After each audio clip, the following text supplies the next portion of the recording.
that technically you need to tell me that they're in f bracket x. It's highly possible that I forgot to write that down when I wrote up the division algorithm. But the point is that the two polynomials you get as the quotient and the remainder are actually polynomials in f bracket x as well.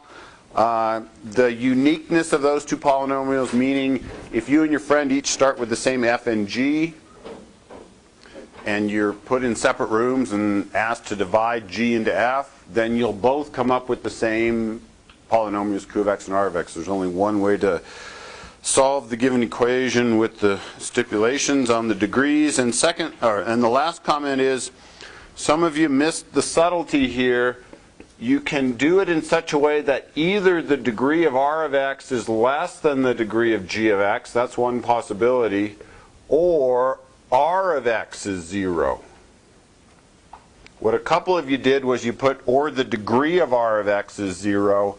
Folks, the point is, if you're going to require the degree of r of x to be less than the degree of g of x, obviously this already includes the case where the degree of r of x is 0, because you've assumed the degree of g of x is bigger than or equal to 1. This situation is the situation that we need to get around because we haven't given the 0 polynomial a degree.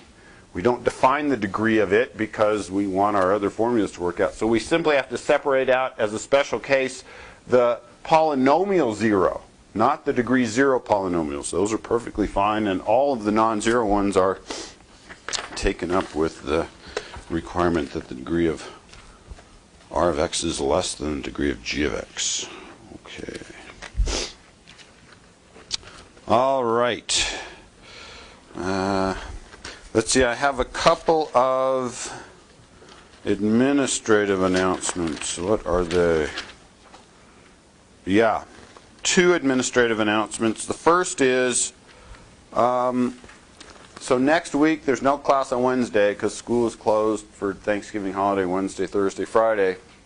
The homework that I gave you on Monday is due next Monday.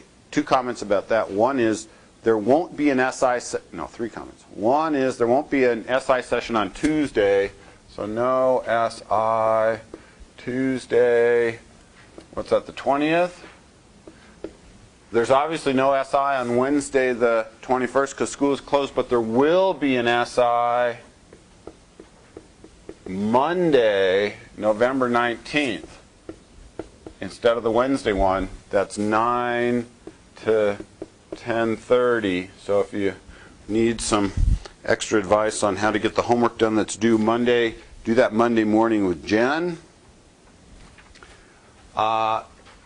The homework that's due on Monday, if folks you really think you need an extra 24 hours or so and you want to turn it in Tuesday afternoon or Tuesday evening, either send it to me electronically or slide it under my door or something like that, that's fine. So the Monday due date is really Tuesday at 6. It's just that the campus will be closed on Wednesday, so I can't make it due on Wednesday. So, feel free to take an extra 24 hours if you want it. And this is looking ahead. I'll definitely remind you of this and try to remember to send an email out.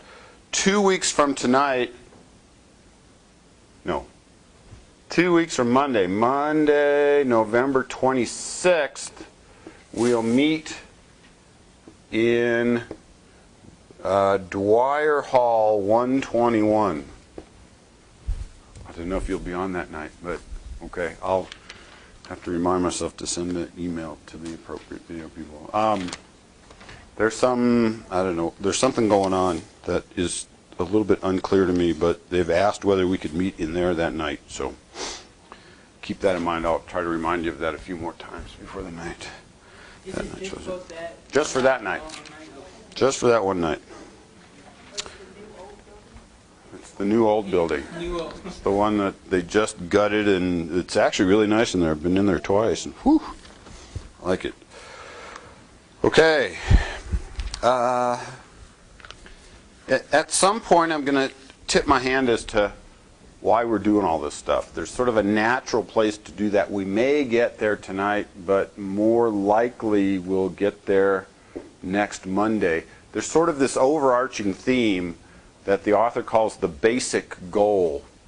But for now, what I want to do, because that'll take me 10 or 15 minutes to describe, is continue to play up this sort of analogy between the integers, the ring of whole numbers, and these polynomial rings f bracket x, where f is a field. And we've already seen certain properties. I'm going to click through the properties that we've already seen just so that you continue to hopefully develop an intuition about the similarities between them. So a ring of integers and f bracket x. Both are integral domains. Neither is a field. Both have some sort of division algorithm associated with them. And what we started doing on Monday night was looking at things inside f bracket x, looking at polynomials that somehow play the role that the prime numbers play inside the integers. They're the polynomials that somehow you can't break down any further. That's the intuition behind prime numbers. Okay? So just as a reminder, we're working in f bracket x, where f is a field, and an element, let's call it little f of x in capital F of x, is called irreducible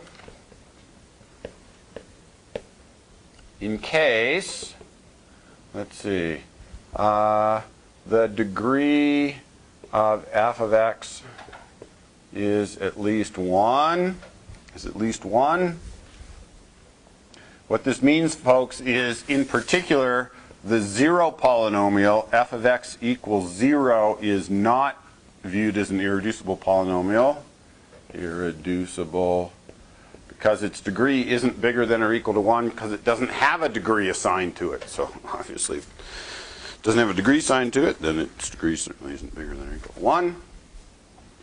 And secondly, the only way to factor f of x as g of x times h of x, where each of these is in f bracket x, where g of x, h of x are in the underlying polynomial ring, is when the degree of g of x is 0 or the degree of h of x is 0.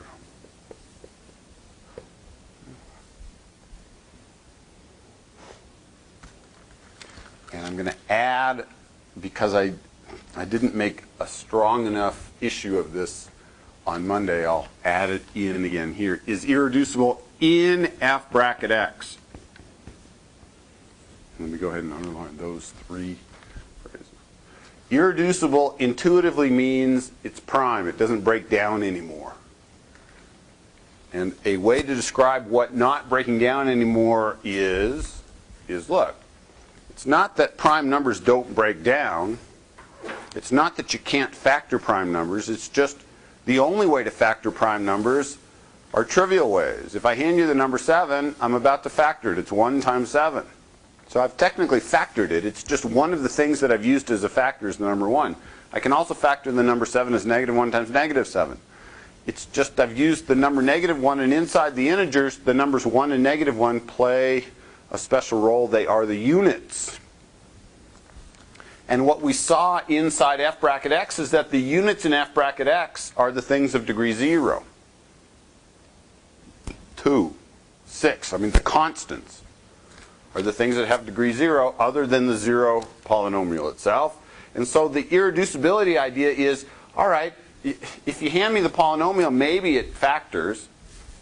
But if it does, the only way it factors is sort of trivially like this, that it factors only as a unit times a polynomial.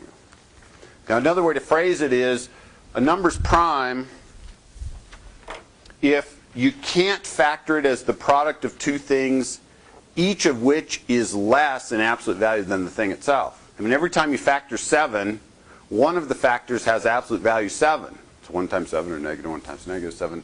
Another way to view irreducibility of polynomials is the only way to factor it is if one of the factors has the same degree as the original polynomial.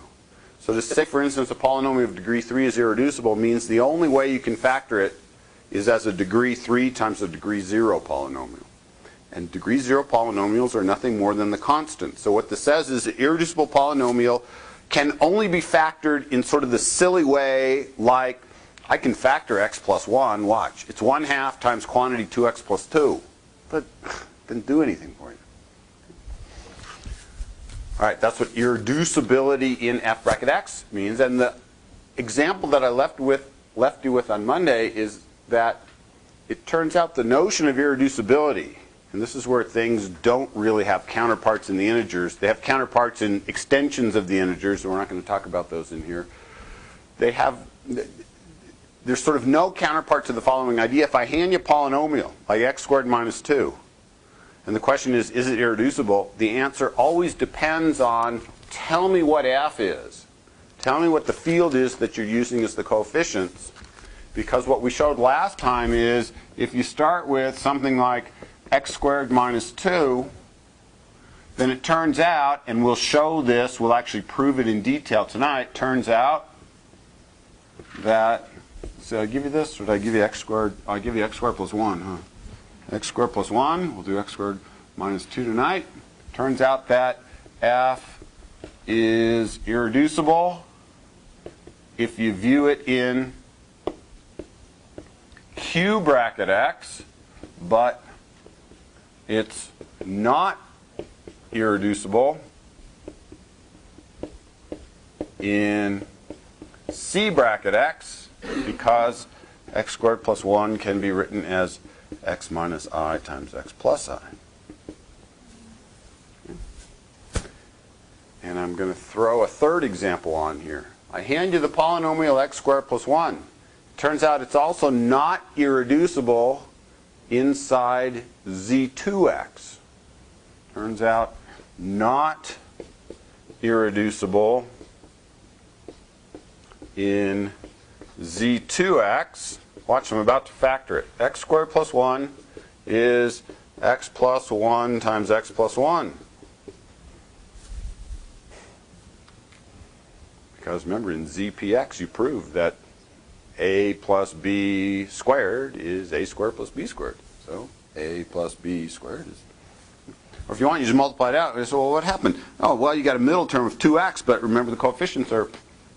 Turns out it is irreducible in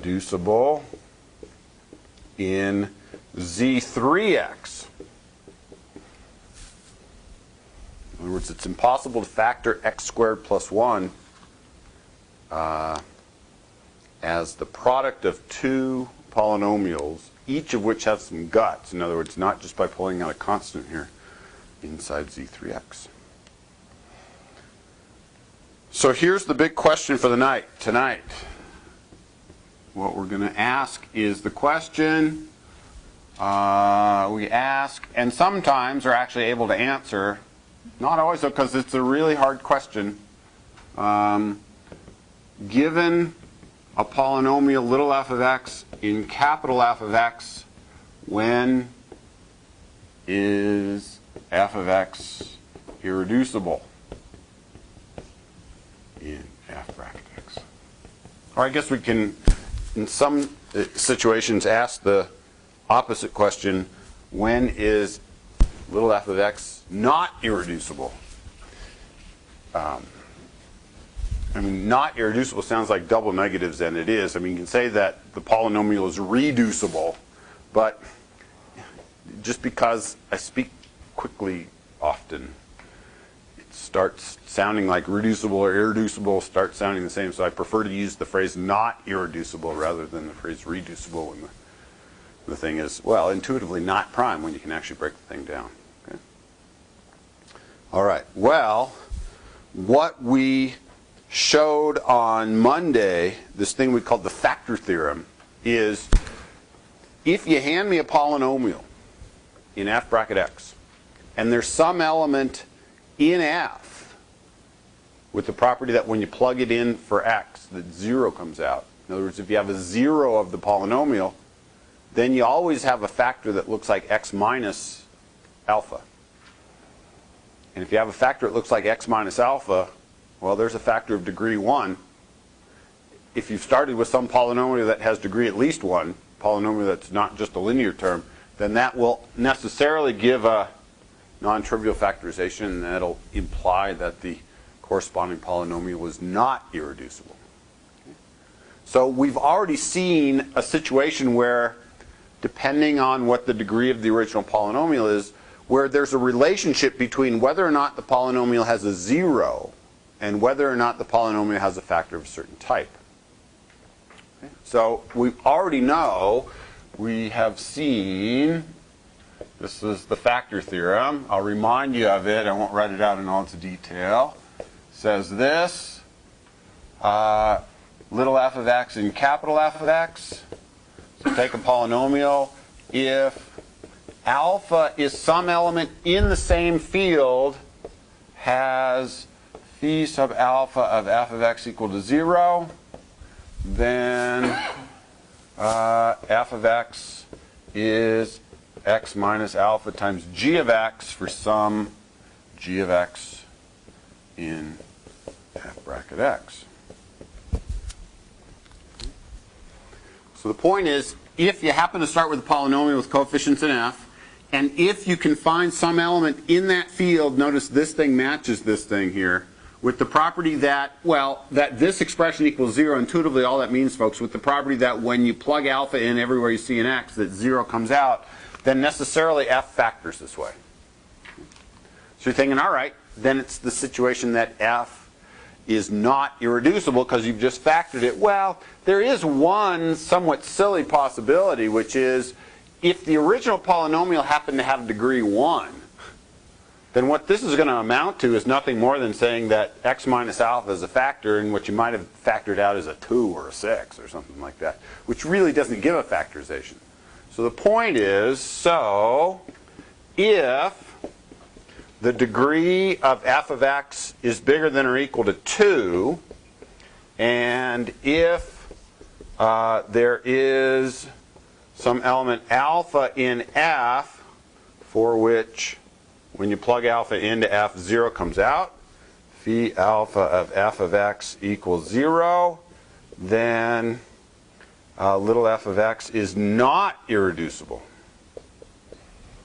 Irreducible in f bracket x. So what this means is, if you can find a 0 inside the field, if you can find some element so that when you plug it into f that 0 comes out, then necessarily the polynomial reduces. I'll give you a quick hint. I was able to immediately know that in Z2 this polynomial was not irreducible.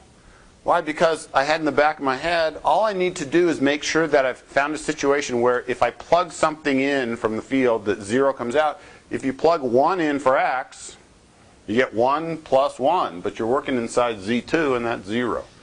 So in fact, I can conclude from that that if I hand you like x cubed plus 1, that's also not irreducible in Z2, because x cubed plus 1, plug in 1, you get 0. X to the 4th plus 1, not irreducible. Plug in 1, you get 0. X to the 4th plus x cubed plus x plus 1. Plug in 1. You get 1 plus 1 plus 1 plus 1, which is 0 in Z2. So that polynomial factors as well. In fact, not only do you know that it somehow factors that it's not irreducible, I can actually tell you what one of the factors is. It's x minus the thing that you've realized is the 0. All right, so at least this first example is a situation where you can reduce a polynomial. Well, let's see, the factor theorem said more than that. Yeah, if I can find a 0, then I can find a non-trivial factorization. So here's the question, all right. Is it the case then that if you can't find a 0, that the polynomial doesn't factor? In other words, is the converse true? And the answer, well, fortunately or unfortunately, the reality of the situation is that the converse isn't true. If the converse was true, it would make life significantly easier and we'd be able to do essentially all of the stuff that we're going to do tonight and next Monday in about 10 minutes. But it turns out the converse is not true. Converse is not true. In other words, i.e., if f of x in capital F of x does not have any zeros, have any zeros in F. I'll rephrase that in terms of these evaluation homomorphisms, i.e., there are no elements, we call them alpha in F, for which phi sub alpha of f of x is 0, then it turns out then little f of x may or may not be irreducible. We don't know.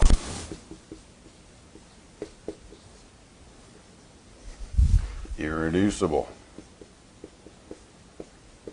It depends on lots of things.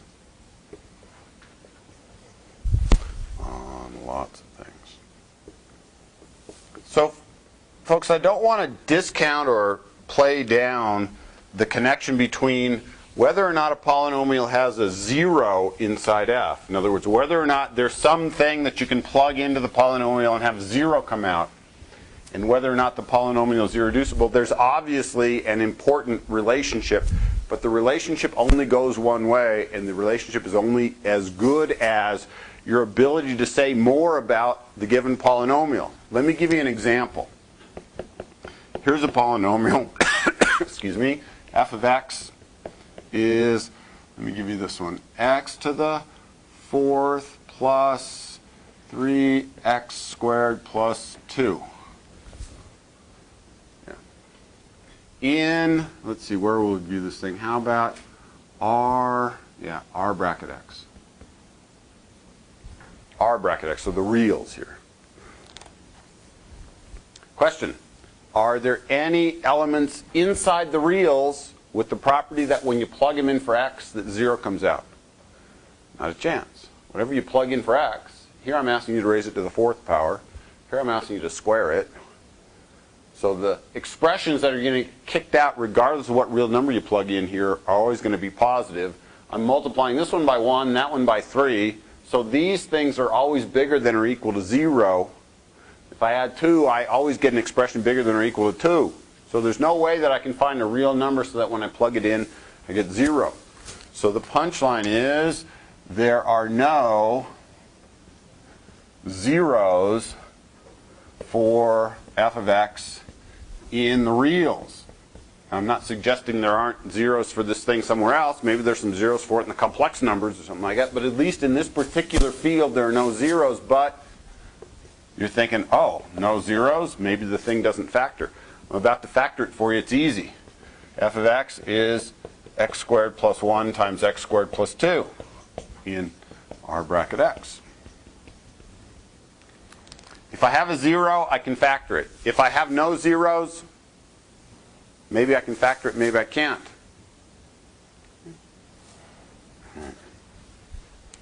Example. Let's see. F of x equal to x squared plus 1 in r bracket x, in r of x. Question. Is f irreducible? Does it factor? Does it not factor? Well, I've told you not. Well, I've told you at least not in q bracket x, not in r bracket x. Well, it turns out it doesn't. In other words, f is irreducible. You can't break it down any further. The answer is yes, and here's why.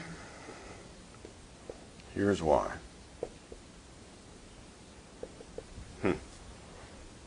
By contradiction. I'm going to show you that f is irreducible by showing you that if f did factor, that somehow there would be a real number that when you squared it equals -1. And we know there are no real numbers with the property whose square is -1. Here's why, by contradiction. Contradiction is this. Let's see, suppose what? Oh, suppose that this polynomial x squared plus 1 did factor. In other words, that I could write it as g of x times h of x, where, well, what does it mean to be not irreducible? It means that you can actually write down an honest-to-goodness factorization of a thing. In other words, a factorization where each of the polynomials is in the given polynomial ring. In other words, where the coefficients are taken from whatever the field is that you're working over, and where the degrees of each of them are less than the degree of the polynomial that you started with. Well, folks, if you start with a polynomial of degree 2, and you've actually factored it as the product of two things, each with smaller degree, there's only one choice. That has to be degree 1, and that has to be degree 1. So we're sort of lucky here. So where the degree of g of x is less than 2, and the degree of h of x is also less than 2. That's what a legitimate factorization looks like. A non-irreducible factorization of x squared plus 1 would look like. Yeah, but in this case, since the degree of x squared plus 1 is 2, this necessarily means there's only one possibility, that the degree of g of x is 1 and the degree of h of x is 1. And what we're about to do is show that that can't happen. I haven't shown you that yet, but we'll show that that can't happen. Folks, if I had handed you the polynomial x to the 6th plus 1 or something like that, I wouldn't be able to get so nicely to a situation where I'd be able to analyze things, because, hey, if I'm going to then ask you to factor it as something times something else, maybe that has degree 1 and that has degree 5, or maybe that has degree 2 and that has degree 4, that has degree 3 and that has degree 3. But when I'm starting with something with such a small power, a small degree, it turns out I can analyze the possible factorizations relatively easily. In other words, well, let's see, what does it mean to say g of x is a polynomial of degree 1? It looks like g of x is then, let's call it alpha x plus beta. You want to call it ax plus b? I don't care, whatever you want. And h of x is, I don't know, gamma x plus delta, where each of these things, alpha, beta, gamma, delta, are reals, because that's where I'm requiring the factorization to take place.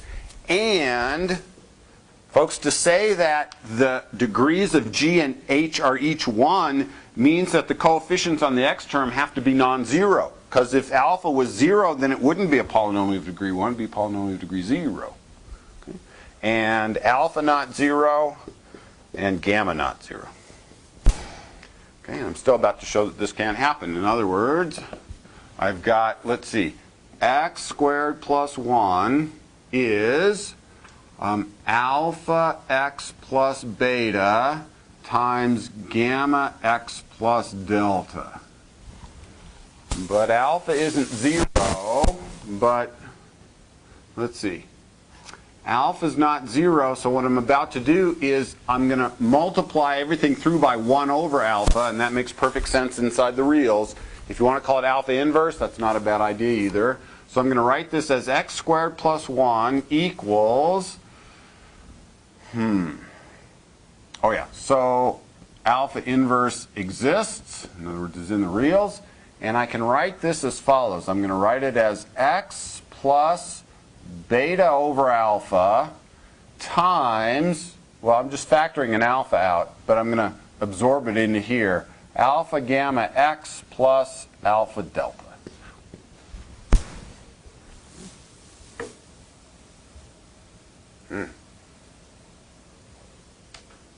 Okay, so let's see, that's a real number and that's a real number. Dividing by alpha is legit. And now I'm going to write this, this is elementary arithmetic again. This is x minus negative beta over alpha times alpha gamma x plus alpha delta. And it looks like a mess, but here's finally where we've arrived. I've taken this polynomial and I factored it as this times this.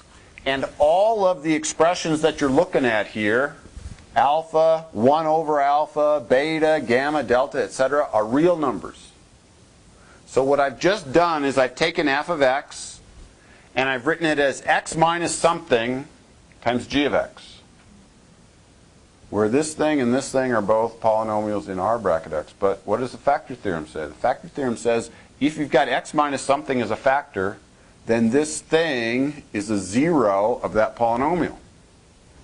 So by the factor theorem, because I've got a factor of the correct form, it necessarily says that minus beta over alpha is a 0 of the given polynomial x squared plus 1.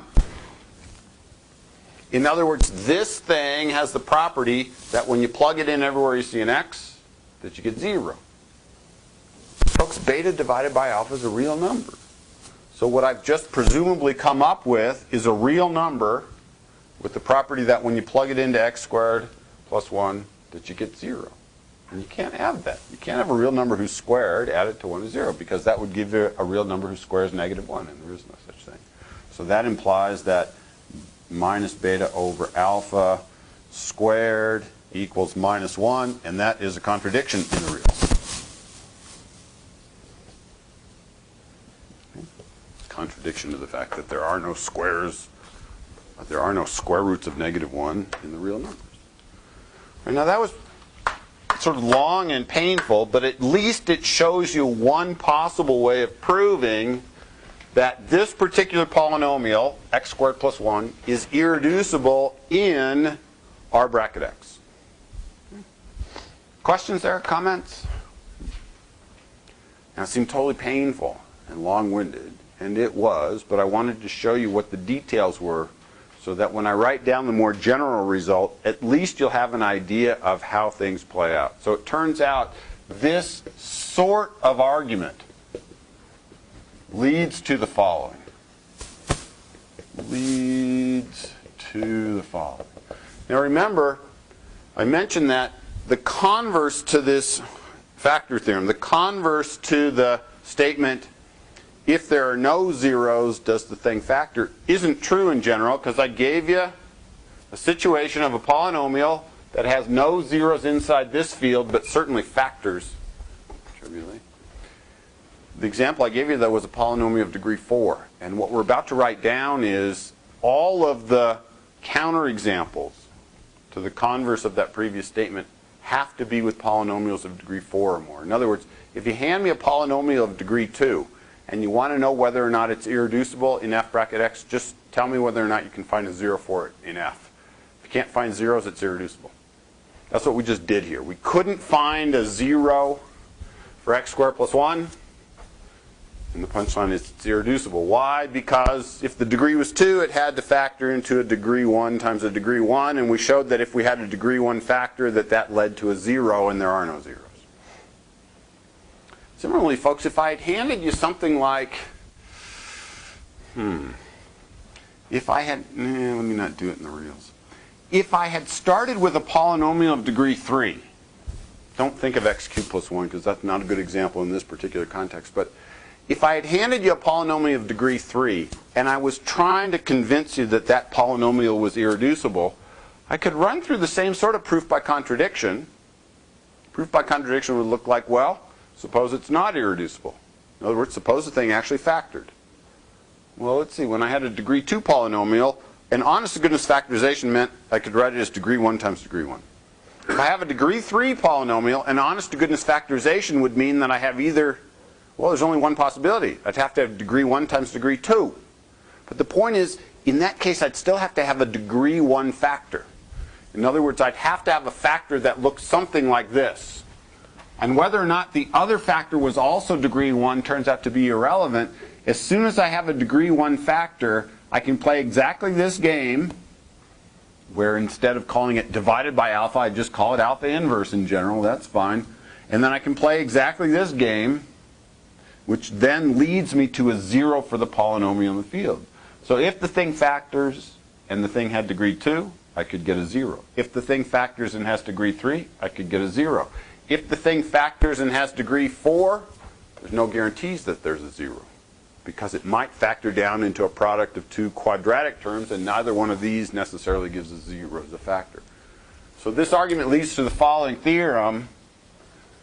Let me not call it theorem, call it proposition. Proposition says this: if you start with the degree of a polynomial either being 2 or 3, or 3, and if f has no zeros in the field f, then you've actually got your hands on an irreducible polynomial. Then f of x is irreducible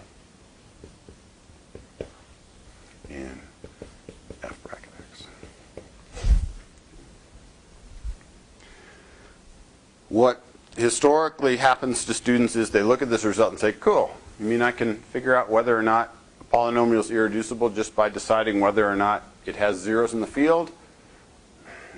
Yes, but only if you start with a polynomial of degree 2 or 3. And the reason, again, that those are special is if you have a degree 2 or a degree 3 polynomial, if there was a factorization, it would lead necessarily to a degree 1 factor. And anytime you have a degree 1 factor, you can play exactly the same game that we just played and pull a 0 out of the field. So, for example, if I hand you this polynomial, f of x equals x squared minus 2, and it turns out this is irreducible in Q bracket x. Why? Well, it's a polynomial of degree 2. So I can conclude that the polynomial is irreducible in Q bracket x as long as I can conclude that it's impossible to find an element in the field, a rational number, with the property that when you plug it in for x, that 0 comes out. Well, folks, the point is I know what both of the zeros of this polynomial look like. Root 2 and minus root 2. And the point is neither of those are rational. So reason, okay, use the previous result, previous proposition, because the degree of f is 2, and the fact that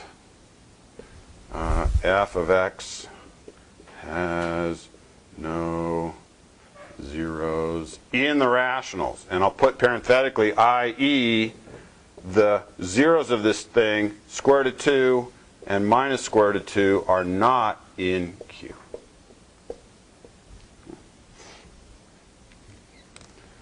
All right.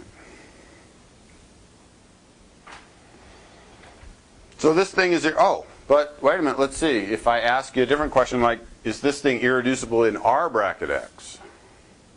No, it's not irreducible in R bracket x. It actually factors down in R bracket x. Why? Because it has a 0 in R bracket x. There's a real number that I can plug in here to get 0 out. Square root of 2. So in R bracket x, it factors as follows. Note, f of x equals x squared minus 2 is not irreducible in R bracket x. Irreducible in R bracket x since, well, I'll factor it for you. F of x equals x minus root 2, x plus root 2. And if the question is, well, how come you just didn't do that over here? The answer is, irreducibility depends on what field you're allowing me to use as coefficients. When I write down this factorization, it's a perfectly good factorization if you allow me to take coefficients from the reals, because square root of 2 is a real number, no problem. But square root of 2 is not a rational number, so this isn't a factorization inside Q bracket x. So you're starting to get some feel, hopefully, for the importance that the underlying field plays in the question of whether or not the polynomial is irreducible. And I'm going to start throwing out little hints about what this main idea is, or what the author calls the basic goal. So I started with x squared minus 2, and if I just looked in sort of the smaller field of rational numbers, the field of fractions of integers, it turns out this thing had no 0 in there, or was irreducible in there. But if I went to a larger field, then it turns out this polynomial actually did factor, had a 0. And the intuitive question that we're going to sort of lay out for you on next Monday, and then start specifically trying to answer, sort of rigorously, is, all right, if you hand me a polynomial, and you view the polynomial with coefficients in some field, it may or may not be the case that you can find something in that field that acts as a 0. Here I handed you this polynomial. There's no 0 for this polynomial in Q. Question, can you somehow find a bigger field where that polynomial does have a 0? Well, yeah, I can find a bigger field where that polynomial has a 0. R works. Of course, before we leave this example, it's not necessarily the case that R is the only field that works, like the complex numbers would work here. But more interestingly, remember 2 weeks ago, this problem number 12, let S be the collection of real numbers with the property that they look like A plus B times the square root of 2, where A and B are rationals. What you spent, well, some of you didn't spend enough time doing it, but what you proposed to do was to prove for me that S is a field. Yeah? So the collection of things that look like A plus B times the square root of 2, where A and B are rational, form a field. The field certainly contains the rationals, A plus 0 times the square root of 2. So every rational number is in there. But it also contains the square root of 2. 0 plus 1 times the square root of 2 is the square root of 2. So the square root of 2 is in there, and it's a field. So there's a field with the property that this thing now does have a 0 inside that field. So in some sense, I don't even have to go as big as the reals to find a field where this polynomial has a 0. I really didn't have to look much beyond Q. I just had to sort of throw the square root of 2 in, and then whatever other stuff I needed to make the thing into a field. And then, in fact, I came up with a field for which this polynomial has a 0, square root of 2. So the note is, I forget what section that is. Turns out that x squared minus 2 also is not irreducible in S bracket x, where S is the field from problem number 12 in section, what was it, 18 or 19 or something like that? I forget. Let's call it 18 and keep our fingers crossed that we got it right. Okay. All right, so again, I haven't phrased for you in its entirety what the basic goal is, but that hopefully gives you some glimpse as to where we're headed. Hand me a polynomial. If the polynomial happens to not have a 0 in the field that you're interested in, try to make the field a little bit bigger and see whether or not you can find a 0 for that polynomial. All right, questions, comments? Yeah, did that. Okay. All right. The rest are, yeah, the remaining 25 or 30 minutes or so of tonight will not look like something that you're familiar with in any sort of math class, and here's why. Typically in a math class, you're looking at results that are nice and polished and say, if you have this situation, then you can always conclude the following. That's what big theorems look like, right? Whenever you have this, you have this. As it turns out, folks, this question of, if you hand me a polynomial in f bracket x, is it irreducible? There's just no nice, big, all-encompassing results that simply say, take whatever the polynomial is and do something, and that'll give you a yes-no answer. There's no sort of determinant idea for polynomials where you simply hand me whatever polynomial you happen to come along and stumble over, and hand me whatever the field is and put it in this machine, and out will spit a yes-no answer. There's just not anything like that. So what that means is, whatever we can say about irreducibility of polynomials is really just sort of it's sort of this miscellaneous grab bag. Here are some things that we can say, and we'll say those, but in general, there's just no big result that always answers the yes-no question. It's a hard question. And maybe, well, hopefully that shouldn't surprise you, because remember, this notion of irreducibility is sort of analogous to the question about the prime numbers in the integers, because that's really what they are. And questions about prime numbers in the integers are really hard. So it's sort of the same idea. Okay, so this is like, I don't know, the grab bag of results. Grab bag of results regarding irreducibility of polynomials.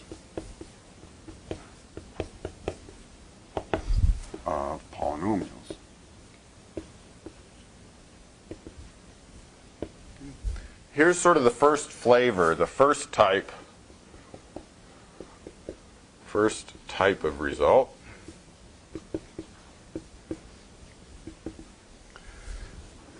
Folks, it's often the case that what we will be looking at is the question of whether or not a given polynomial is irreducible over the field Q. Okay, so here's a very important field that comes up a lot, the rational numbers. And the question won't simply be, here's a polynomial, is it irreducible, run it through a machine. The question will often be, here's a polynomial. The polynomial, just by some miracle, happens to have the property that even though it's a polynomial whose coefficients could be rational numbers, the coefficients of the given polynomial happen to actually be integers. And here's a good example of that. The coefficients on this polynomial happen to be integers, even though I've been asking you to treat this polynomial as an element of Q bracket x. If the question is, well, why don't you ask me to treat it as a polynomial in Z bracket x? Because we're only interested in viewing polynomials as polynomials in polynomial rings where the coefficients come from a field. Because if I don't, then I don't have the division algorithm anymore. And losing the division algorithm just won't make things, well, won't make things work out nicely.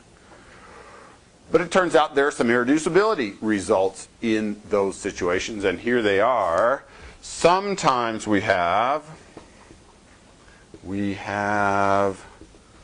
f of x in Q bracket x.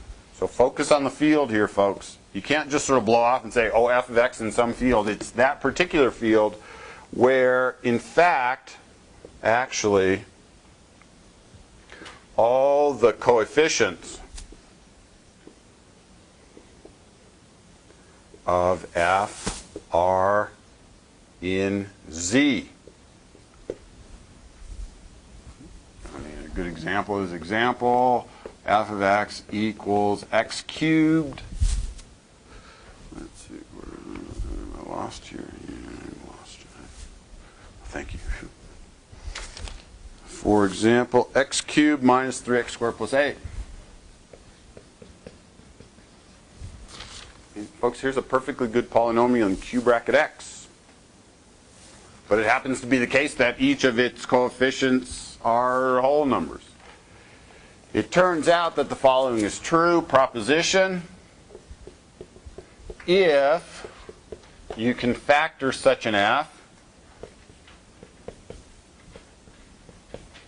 and f of x in Q bracket x. In other words, if somebody hands you a polynomial, and it happens to be a polynomial where all of its coefficients happen to be whole numbers, and you ask the question, all right, is the thing irreducible or not viewed as a polynomial in Q bracket x? It turns out, if you can factor it in Q bracket x, you could actually have factored it in such a way that both of the pieces also have whole number coefficients. So a factorization of an integer coefficient polynomial into two polynomials where each of the polynomials has rational coefficients, if there was such a decomposition, then it turns out it may not be the one you're looking at, but you could then slide things around and actually rig it so that the two factors you're looking at actually both have whole number coefficients as well. So it's a mouthful to say, but the point is, if you can factor Q bracket of x, then in fact it could have been factored. F of x could have been factored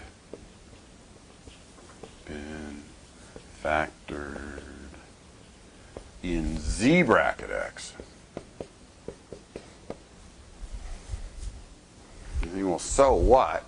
Well, here's the so what. What this means is, in this case, the factorization would result in two polynomials, integer coefficient polynomials,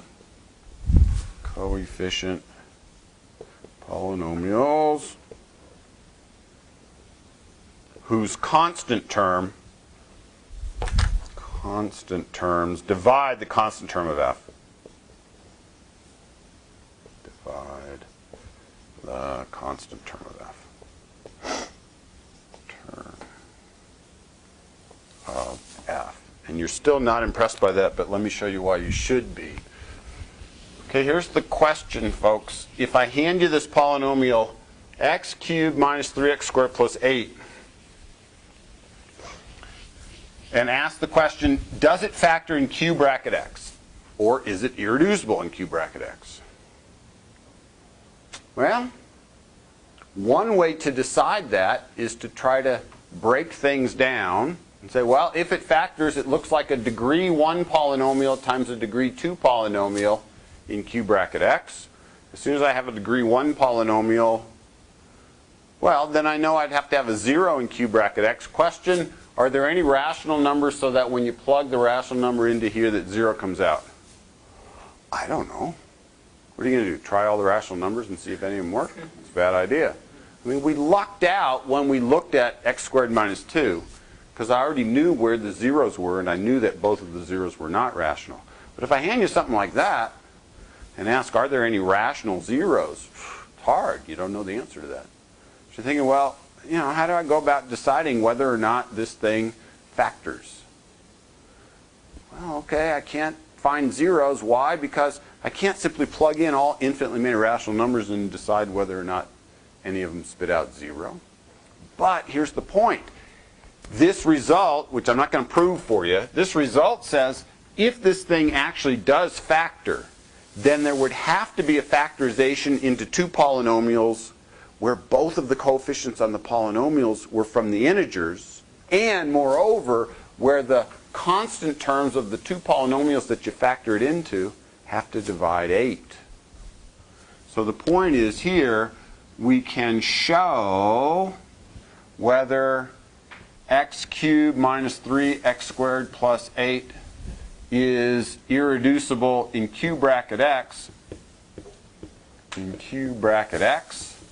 by showing that there are no decompositions that look like x cubed minus 3x squared plus 8 equals ax plus b times cx squared plus dx plus e with b divides 8 and e divides 8. What this proposition allows you to do, folks, is take a task that is impossible because it requires you to plug in infinitely many different things, ask the question whether or not this thing has a 0 in q. For the question, is it possible to find integers with the property that you can split that thing up as a product of two things that look like this, but I'm going to significantly limit what that number is and what that number is. And the point is, as soon as you've determined what that number is and what that number is, well, wait a minute. Let's see, I also know something about what a and c have to be, because if I'm going to multiply these two things together to get x cubed, that means that a times c has to be 1. So either a is 1 or a is negative 1. And if a is 1, then c has to be 1. Oh, now all of a sudden you've sort of limited significantly what the possible decompositions look like. And then you simply go through and say, yes, I can do it, or no, I can't do it. So what you've done by using this result is you've reduced the task of determining irreducibility to something that's just a finite sequence of steps. Can you solve the following equations where the appropriate coefficients live in z? And it turns out you can't do it. Bless you. You can't do it. Can't solve for a, b, c, d, e, and z. I'll leave out the work. There's a good example in the text, but the point is, look, you already know something. If somehow this product is going to equal that, you already know that a times c is 1. You know that b times e is 8, or b and e are integers. That, in effect, only leaves you to say something intelligent about d, but you should be able to say something about that if you multiply these two things out and then just equate coefficients. All right. As a consequence of this proposition, it says this, corollary, if Let's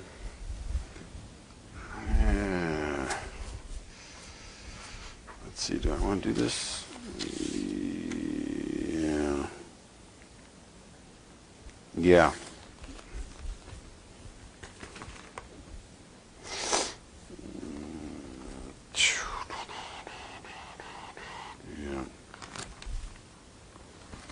Yeah, let's do it this way. If the polynomial that you start with is, I'll introduce this term now because you'll see it in the homework, is monic. Monic, folks, just means the leading coefficient equals 1. In other words, the coefficient on the highest power of x is 1. Coefficient equals 1. Then if you hand me f of x in q bracket x having integer coefficients,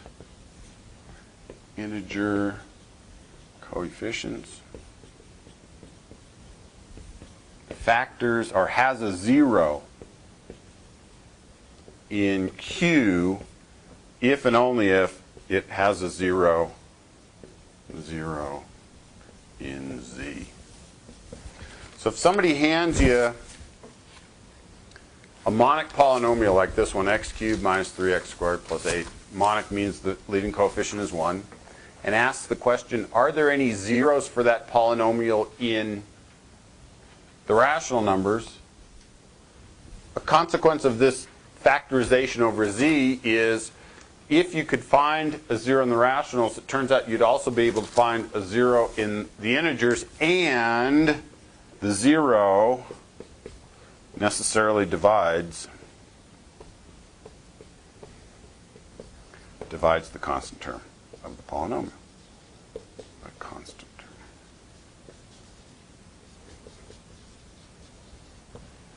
of f. So what this corollary does is, in certain situations, if you're interested in whether or not a polynomial is irreducible, well, hey, it turns out if you start with a polynomial of degree 2 or 3, and here's a polynomial of degree 3, irreducibility is the same thing as whether or not the polynomial has a 0 in the given field. If I'm asking about irreducibility in this particular field, then I'm asking whether or not this thing has a 0 in Q. Does it? I can't check all the elements of Q. But it turns out, again, as a corollary of this thing that I'm admittedly not proving for you, we're just sort of writing down the grab bag here. The corollary is, if you're in a situation like that and you're interested in whether or not the polynomial has a 0 in Q, it'll have a 0 in Q precisely when it has a 0 in Z. You think, well, that doesn't buy me much. There were infinitely many things in here. I couldn't plug them all in. There's infinitely many things in here. I obviously can't plug all them in either. But the punchline is, if there is a 0 in here, necessarily it has to divide the constant term of the given polynomial. So if you're going to check for zeros in Q, you only have to check for zeros in Z, and you only have to check among the, well, you've got to be careful, among the 8 possible things that divide 8. They are 1, 2, 4, 8, minus 1, minus 2, minus 4, minus 8. So you can't forget the fact that factorization inside Z actually involves not only positive factors but negative factors as well. So does it work? Well, let's just plug those 8 things in. I won't do it for you, but so plug in 1. Does 0 come out? No. Plug in 2. Does 0 come out? No. Plug in 4. Does 0 come out? No. Plug in 8. Does 0 come out? No. Plug in minus 1. Does 0 come out? The answer is no. So since there's no zeros in Z, there are necessarily no zeros in Q, and since this thing has degree less than or equal to 3, since there's no zeros, then necessarily it's irreducible in Q. I mean, if this sounds like a lot of hard work to get to the answer, yeah, this thing is irreducible, it is a lot of hard work, but it's as good as we get. It's as good as we know. There's just no general rules at work. Now, if you thought that was sort of squishy, here's another totally squishy one. Before you leave that. Yeah, question, Richard. For the corollary, that's true for any degree? The corollary is true for any degree. Yeah. Right, so, yeah, I don't want you to get the wrong impression. The corollary is true for any degree. Using the corollary to try to determine whether or not a polynomial is irreducible will only be useful if, I won't say only be useful, will typically be useful mostly in situations where the polynomial happens to be degree 2 or degree 3 to begin with.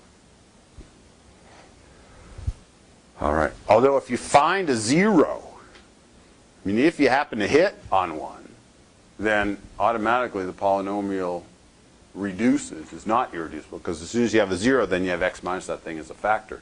But if you don't find any in general, might be irreducible, might not be irreducible. All right. So that's the first type of result. Here's the second type of result. Second type of result. This result, folks, again, only holds for the specific field Q of x, f of x in Q bracket x. And the question is it irreducible in Q bracket x? So here's what I want you to do. Write your polynomial. F of x is, and someone asked after class 2 times ago when we were looking at polynomials in detail, do you have to write it a0 plus a1x plus a2x squared plus a(n)xn, or can you write out a(n)xn plus a(n) minus 1? I mean, does it matter what order you write about it? And the answer is no, it doesn't really matter. You want to write out the constant term, then the linear term, then the x to the n term, or reverse it. Makes no difference because the plus operation is abelian, right? So let's write it this way. This is the typical way to write out this result. a(n) minus 1 x n minus 1 plus plus a2x squared plus a1x plus a0. So here is a polynomial in Q bracket x. And what we're going to do is we assume, again, just like in the first type of result, that all the a sub I are in fact in Z. And the question is going to be, is this thing irreducible in Q bracket x? And the answer turns out to be this. If you can find a prime number, you can find a prime, let's call it P, so that the following 3 things are true. First of all, the prime doesn't divide a sub n. In other words, a sub n isn't a multiple of that prime. Secondly, that the prime does divide all of the rest of the coefficients. That it divides that one, that one, that one, that one, and the constant term for all 0 less than or equal to I less than or equal to n minus 1. And we're not done. And third, that the square of the prime doesn't divide the constant term. Got enough hypotheses? Then here's the conclusion. Then half of x is irreducible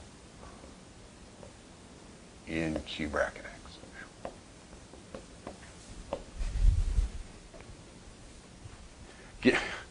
Give me a polynomial with integer coefficients. It's the same question. Is it irreducible in Q bracket x? Answer, if you can hunt around and find a prime, I don't care what prime, 2, 3, 5, makes no difference. And if that prime has these 3 properties, then you can conclude that the polynomial is irreducible in Q bracket x. I mean, this gives you the flavor of how sort of to what lengths you have to go to actually get a result that says if you have blah, blah, blah, blah, blah, then the polynomial is irreducible. And heck, not only are we going great lengths, this result only holds for this one particular field. I'm not going to prove this one for you. This one's given a name. It's called Eisenstein's criterion. Criterion for irreducibility. Criterion. So what does it say? It says, let's see. So for example, if we look at f of x equal to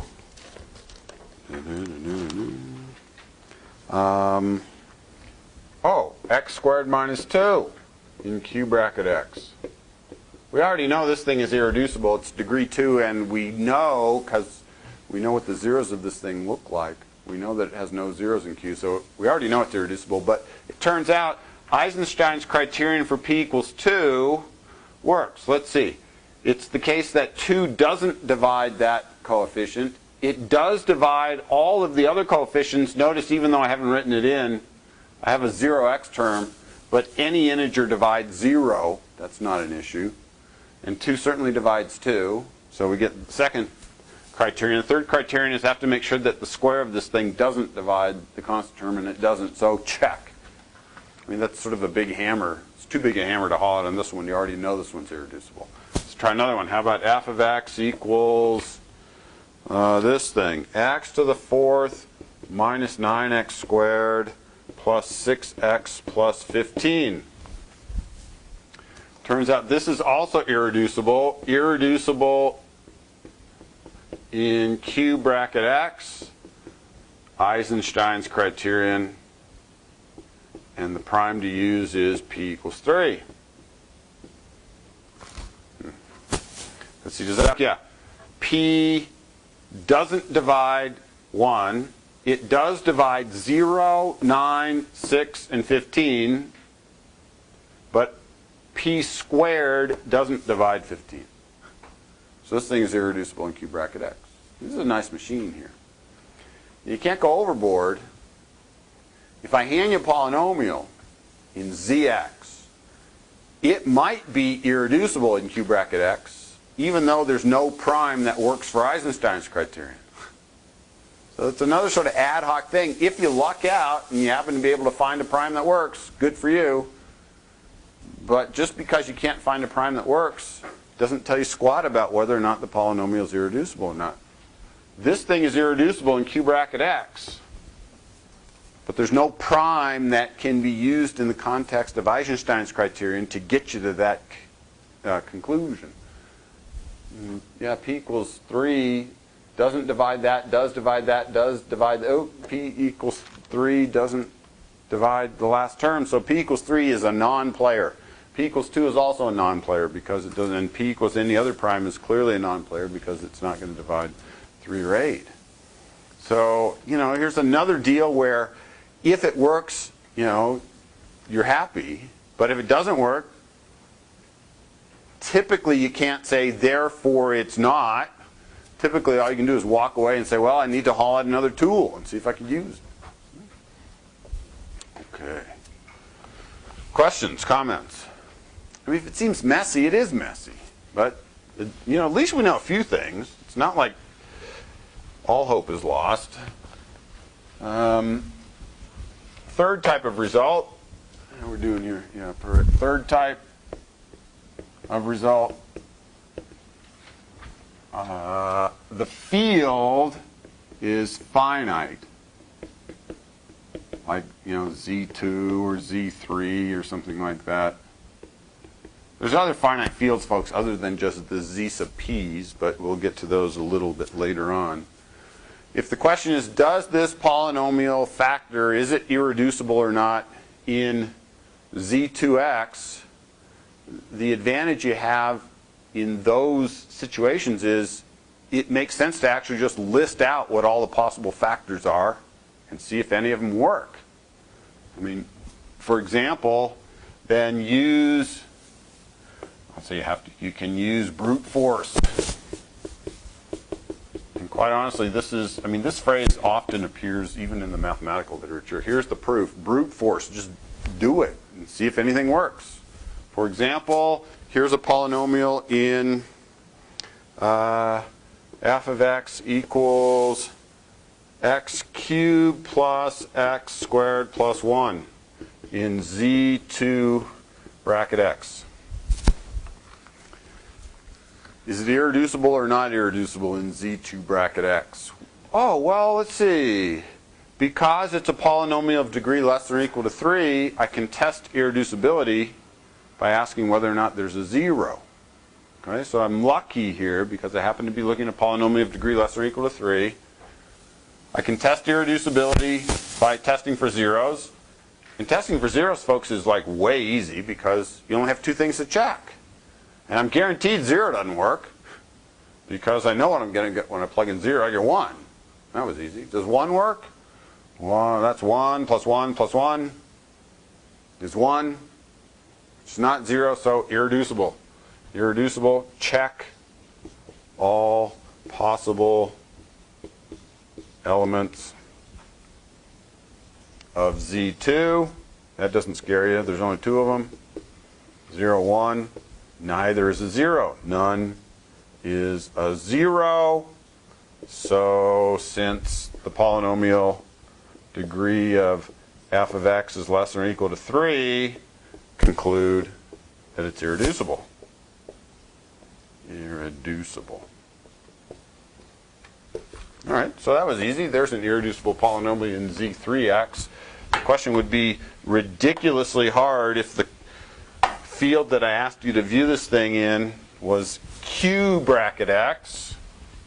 We'd have to decide whether or not it had zeros in Q. That would be hard. Let's try another one. How about g of x equals, let's do a degree 4 one here. Yep. X to the 4th plus,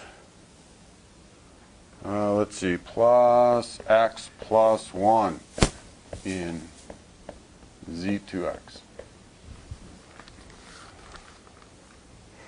Question, is this reducible? In other words, not irreducible, or is it irreducible in Z2x? Well, the first thing you might try is to see whether or not there are zeros. If there happen to be zeros, then you're done. Necessarily, it's not irreducible because x minus that thing is a factor. So check for zeros.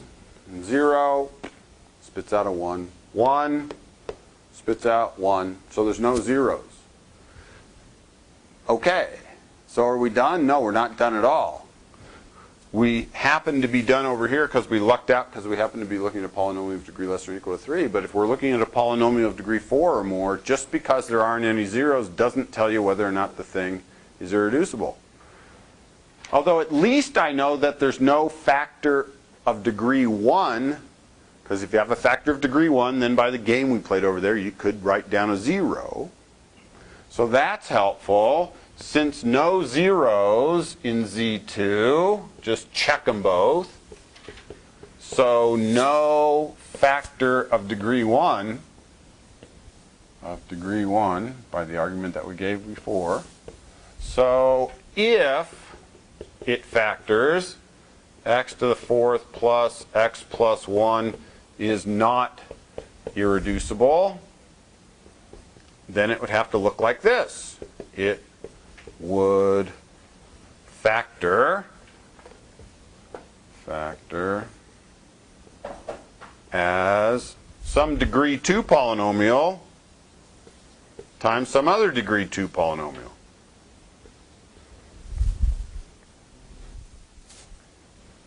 Well, let's see what you did for homework. What you're doing for homework is looking at situations where you asked to write down all of the degree 2 or the degree 3 or the degree something polynomials with coefficients coming from a finite field, and that's doable, folks. There's only a certain number of things that could possibly happen here. X squared plus 1, x squared plus x plus 1, x squared plus x. I think I got them all. There's all the polynomials of degree 2. Here's all the polynomials of degree 2. You just listed them out.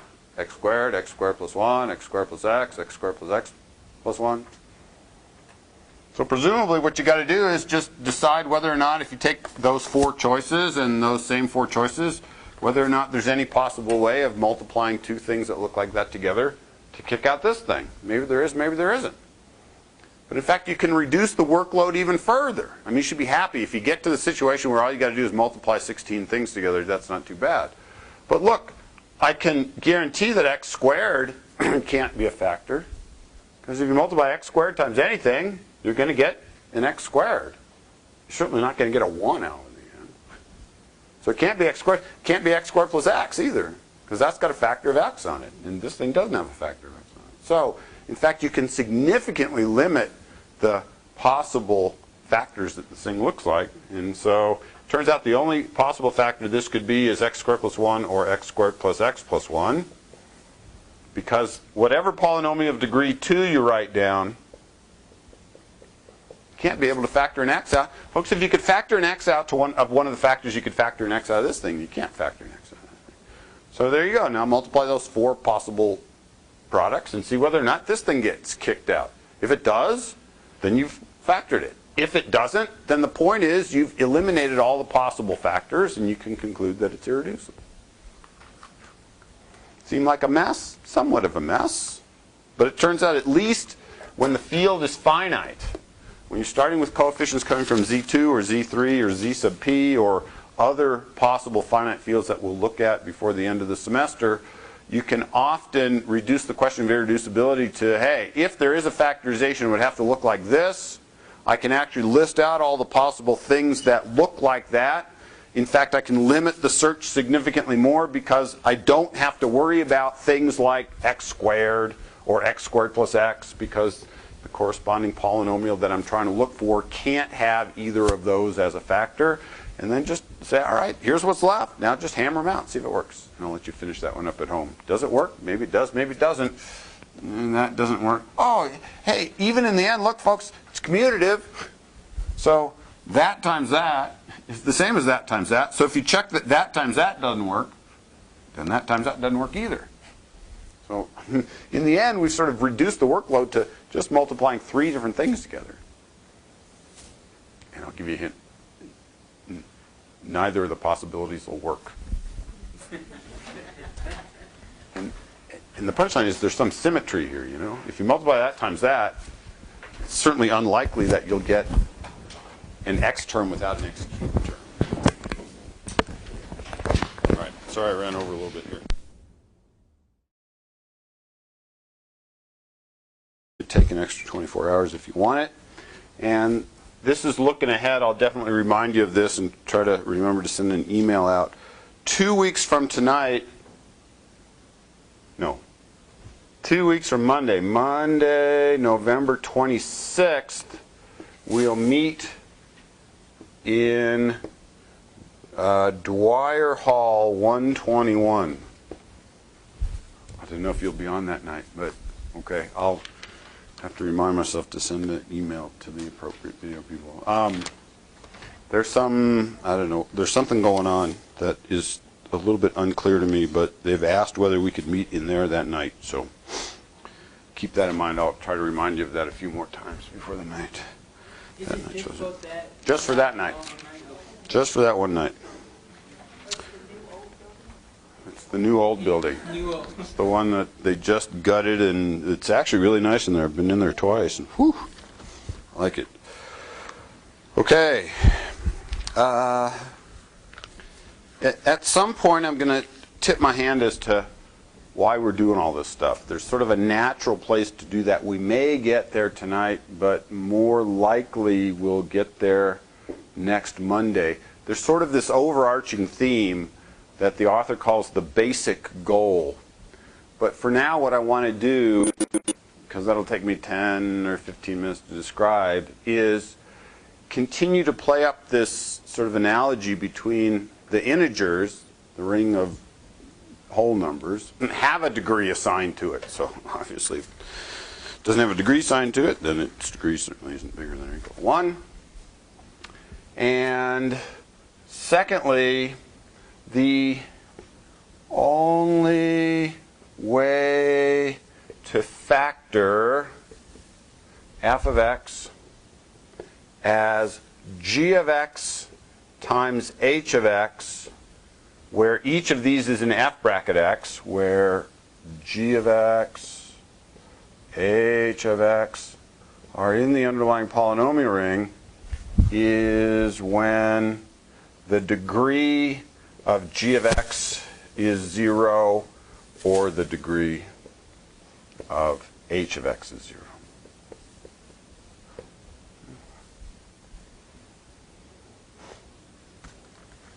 And I'm going to add, because I didn't make a strong enough issue of this on Monday, I'll add it in again here, is irreducible in f bracket x.